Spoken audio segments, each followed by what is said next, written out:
Top quality और consistent performance के लिए सिर्फ सिल्वर पंप नाम याद रखना। વાત કરીએ મહેસાણાના ખેરાલુમાં સામે આવેલા મનરેગા યોજનામાં કૌભાંડની। ખેરાલુમાં મનરેગાના કામમાં કૌભાંડનો આરોપ। મનરેગા યોજના હેઠળ થયેલા વિકાસના કામોમાં ગેરરીતિનો આરોપ। માટીકામ આરસીસીના રસ્તાના કામમાં કૌભાંડનો આરોપ છે। મનરેગા યોજનાના કામ થયા વગર નાણાં ચૂકવ્યાનો આરોપ છે। કૌભાંડ મામલે ચાચરિયાના ગ્રામજનોની લોકપાલને રજૂઆત। લોકપાલને થયેલી ફરિયાદના આધારે તપાસનો ધમધમાટ।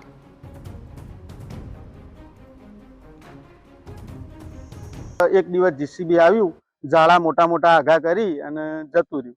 બીજી દિવસ આવ્યા તો 10-15 ટ્રેક્ટર નાખી અને માટી સરખી કરીને જતા રહે। એનાથી વધારે કંઈ કામ થયું નથી। તો કામ કેટલાનું હતું? આ કામ મેં વાત સાંભળી, મારા ધ્યાન મુજબ 5 લાખ કરીને 10 લાખનું આ કામ આ રસ્તાનું બોલાવેલું છે। મનરેગા અંતર્ગત ગામમાં ઘણા બધા કૌભાંડો થયેલા છે। આ રસ્તાનો હાટો નથી। બીજા પણ એક ઠાકોર શેદાજી રૂપાજીના ખેતરથી ભગવાનભાઈ તળસીભાઈના ખેતર સુધીનું પણ આ ગામમાં એક કૌભાંડ છે।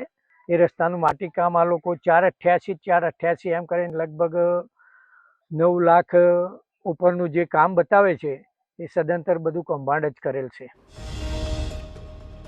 મહેસાણા કે જ્યાં મનરેગા યોજનામાં કૌભાંડ મુદ્દે અધિકારીનું નિવેદન પણ સામે આવ્યું છે। વર્ષ 2020-21માં થયું હતું મનરેગા યોજના હેઠળ કામ પૂર્ણ થયાના તલાટીના રિપોર્ટ બાદ નાણાં ચૂકવાયા હોવાનું વિગતો આપી છે।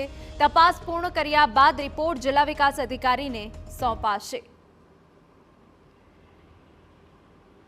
મનરેગાના કામોની લોકપાલ સાહેબે તપાસ કરી છે। એમાં જે વિગતો હશે એ બધી એ મુજબની જિલ્લા ગ્રામ વિકાસ એજન્સી એની કાર્યવાહી કરશે અને ડીડીઓ સાહેબને અમે અહેવાલ મોકલે છે।